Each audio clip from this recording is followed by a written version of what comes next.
Check out the size of this alligator. Wow. The New Hanover County Sheriff's Office posted these photos on Facebook.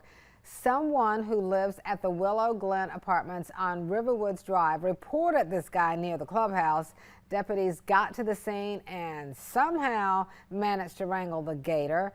It was then loaded onto a trailer and relocated somewhere safe. Remember, alligators are protected under North Carolina law. So if one is getting too close for comfort, contact authorities. Remember, in North Carolina, it is against the law to kill them.